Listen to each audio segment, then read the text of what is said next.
اللہ اکبر اللہ اکبر۔ بسم اللہ الرحمن الرحیم۔ اللہم صلی علی محمد وعلی آل محمد۔ رب اشرح لی صدری ویسر لی امری واحلل عقدۃ من لسانی یفقہوا قولی۔ اللہم ارنا الحق حقا وارزقنا اتباعہ وارنا الباطل باطلا وارزقنا اجتنابہ۔ السلام علیکم ورحمۃ اللہ۔ جی میری بہنوں، آج ہم سورہ بقرہ کی آیت نمبر 256 سے آنورڈ اپنے لیکچر کو سٹارٹ کریں گے۔ جیسے کہ ہم نے پچھلے لیکچر میں آیت نمبر 255 جو سے ہم آیت الکرسی کہتے ہیں، تو اس میں ہم نے اللہ تعالیٰ کی وحدانیت کو پڑھا ہے۔ اللہ تعالیٰ نے بیان کیا ہے کہ معبود کے اندر یہ صفات ہونی چاہیے۔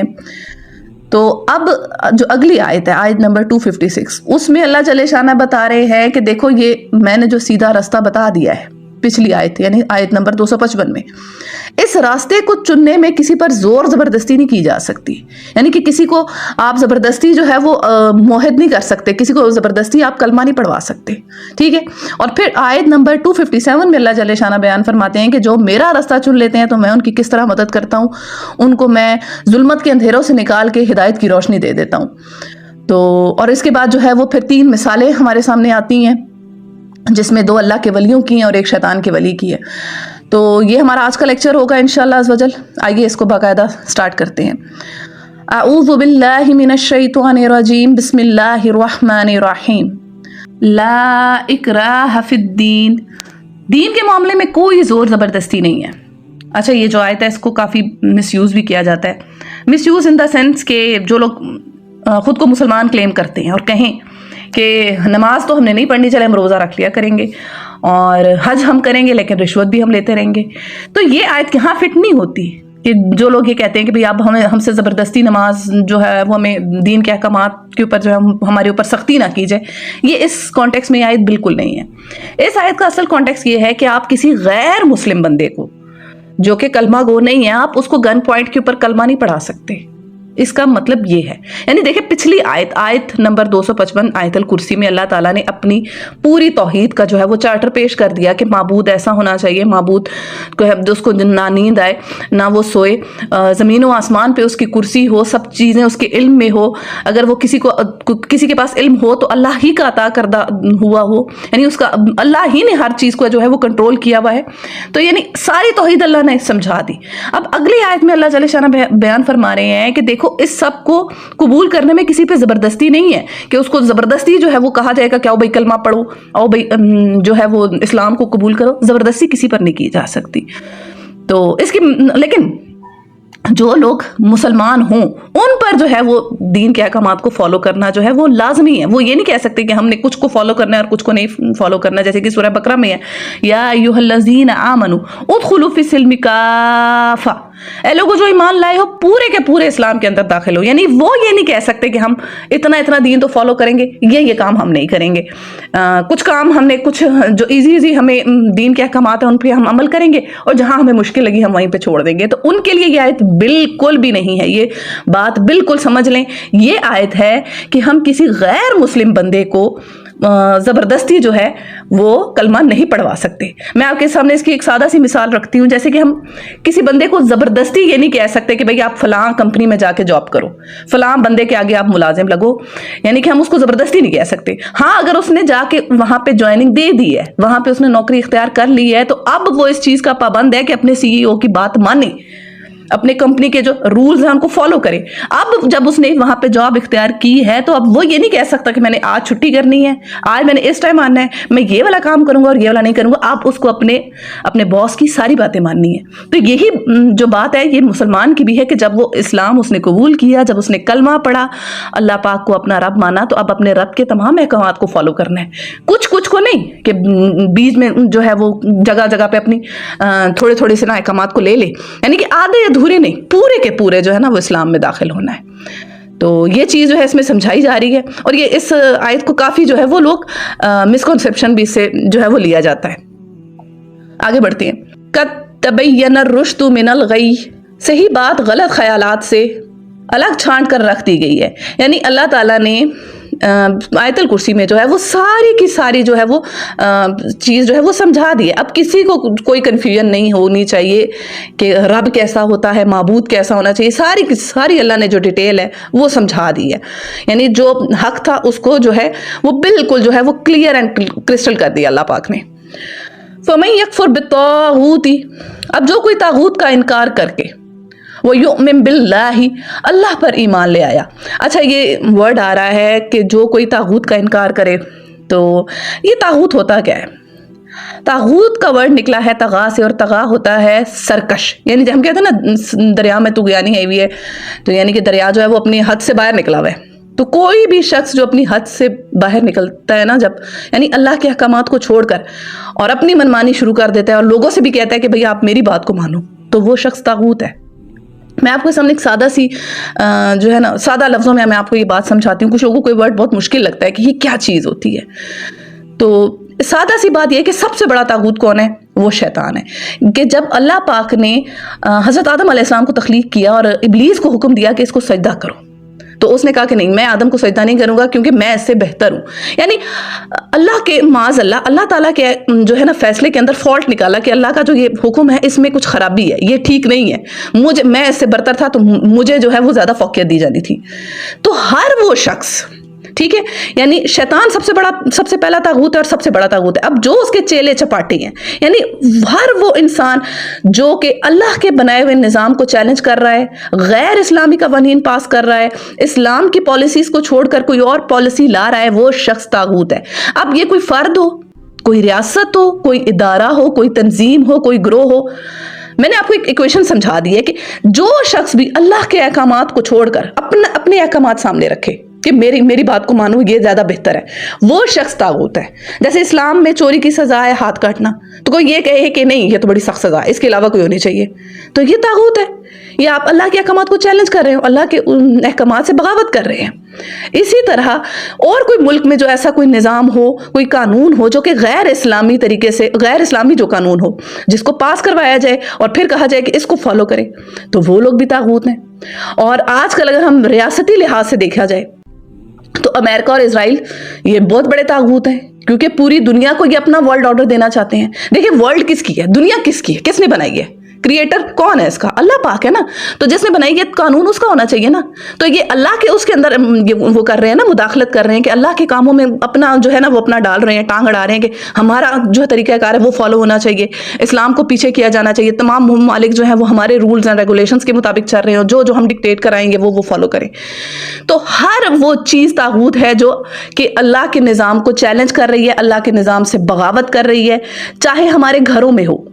ٹھیک ہے, میں یہ بات آپ کو سمجھا رہی ہوں کہ چاہے ہمارے گھروں میں ہو, جیسے کہ مثال کے طور پر جوائنٹ فیملی سسٹمز میں کہا جاتا ہے, شوہر بیویوں سے کہتے ہیں کہ بھائی ہمارے اماں ابا کی خدمت کرو, ساس سسر کی خدمت ان پہ فرض کی گئی ہے, جیسا جو کہ اسلام میں کہیں سے ہے ہی نہیں.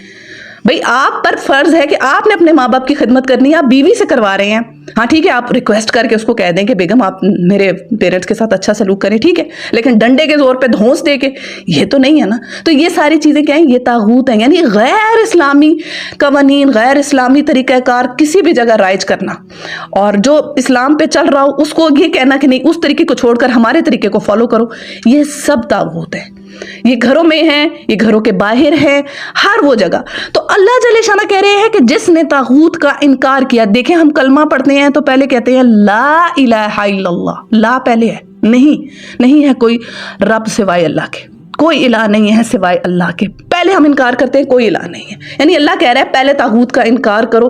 اگر تم طاغوت کا انکار نہیں کر رہے ہو, یعنی تم نے کلمہ بھی پڑھا ہوا ہے لیکن تم شیطان کے چیلوں چپاٹوں اور شیطانی طریقوں کے اوپر چل رہے ہو, یا ان چیزوں کے ساتھ بھی تمہارا جو ہے وہ تم ان کو بھی ایکولی مان رہے ہو یا ان کے اندر بھی انوالو ہو, تو یہ ایمان جو ہے یہ مکمل نہیں ہے, یہ اللہ کو قبول نہیں ہے.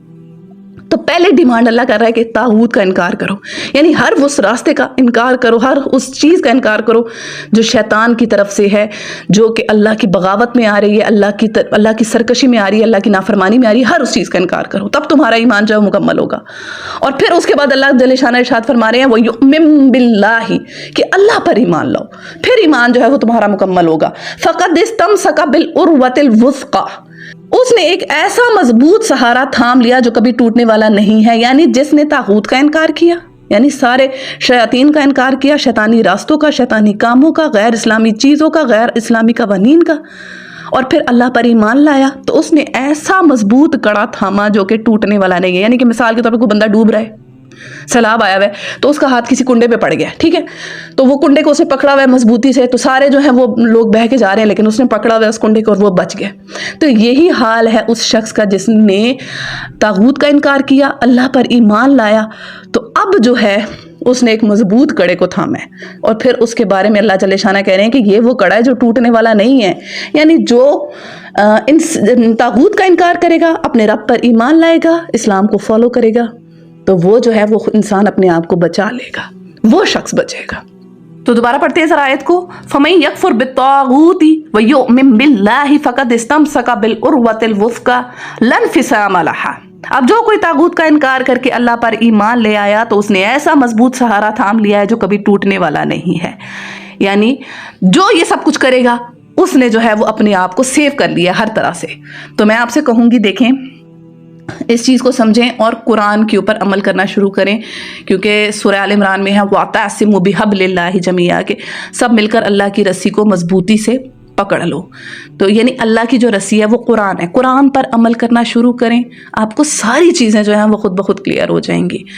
اور اسی کے اس میں آپ کو ایک روایت سناتی ہوں، مشکات میں اس کا نمبر ہے 166 کے حضرت عبداللہ بن مسعود رضی اللہ عنہ سے روایت ہے کہ آپ صلی اللہ علیہ وآلہ وسلم نے ایک بار سیدھی لائن کھینچی اور اس کے ارد گرد کچھ اور لائنیں بھی کھینچی، اور جو سیدھی لائن آپ صلی اللہ علیہ وآلہ وسلم نے کھینچی، آپ صلی اللہ علیہ وآلہ وسلم نے فرمایا کہ یہ اللہ کا راستہ ہے، یہ سیدھا راستہ ہے، جو اس راستے پر چلے گا وہ منزل کو پہنچے گا.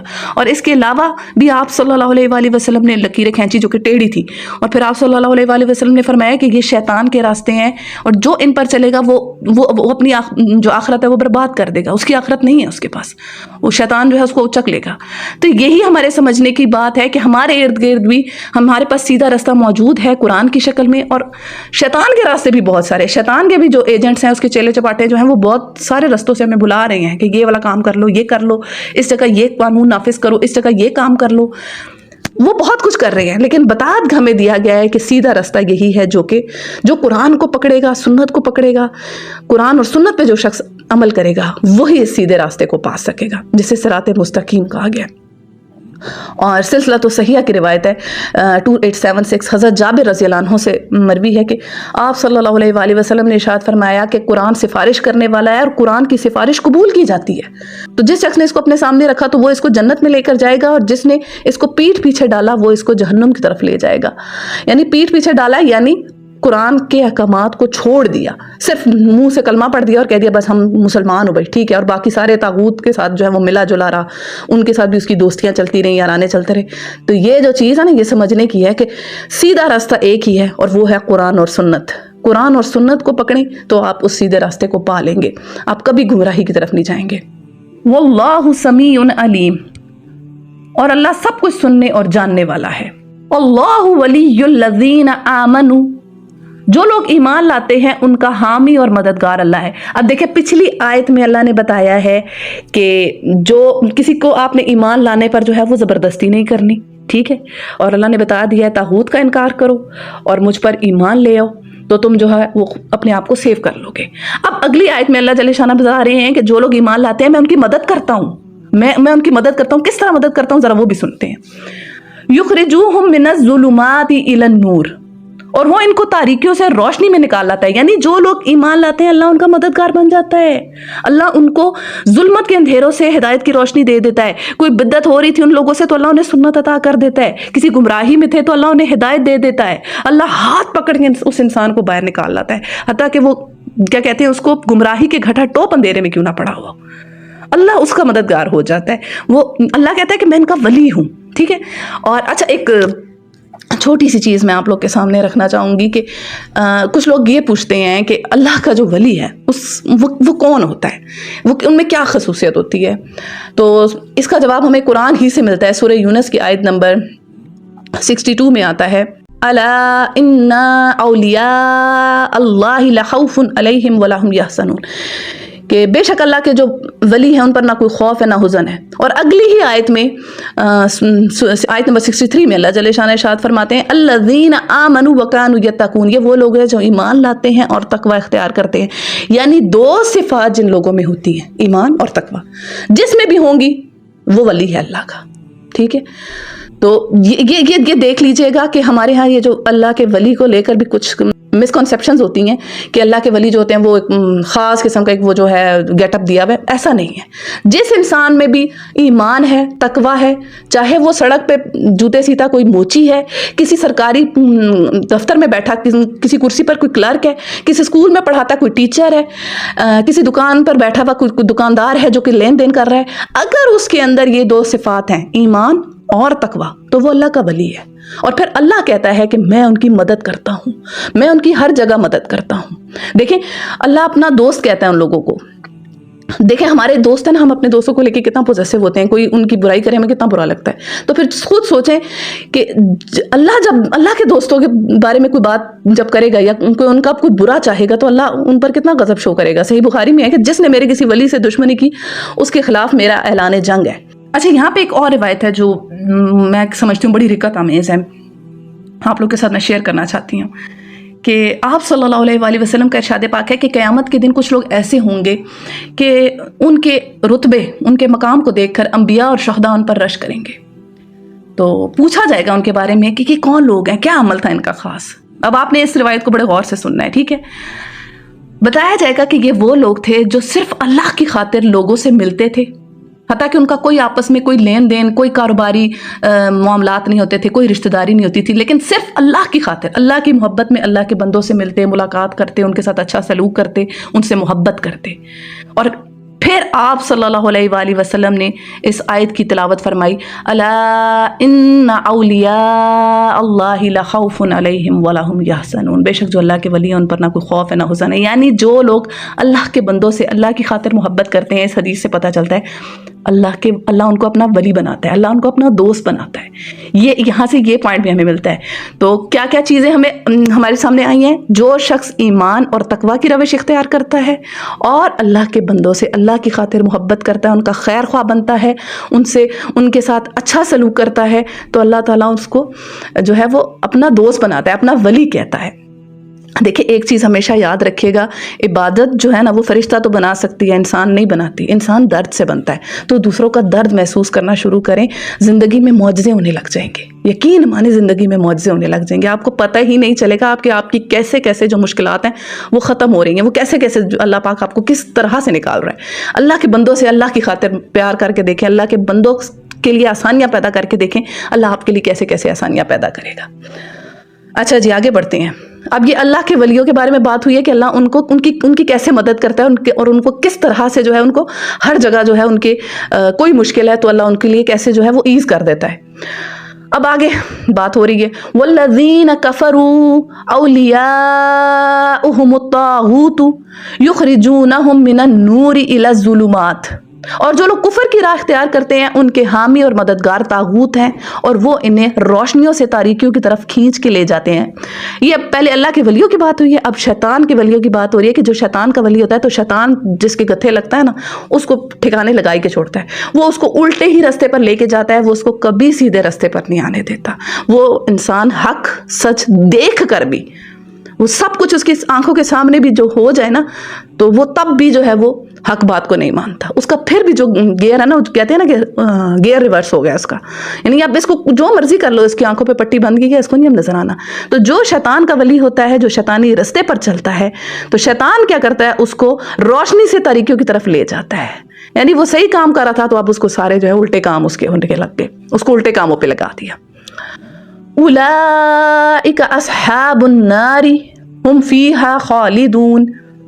یہ آگ میں جانے والے لوگ ہیں جہاں یہ ہمیشہ رہیں گے. یہ شیطان کے ولیوں کے بارے میں آ رہا ہے کہ یہ ہمیشہ ہمیشہ آگ میں رہیں گے.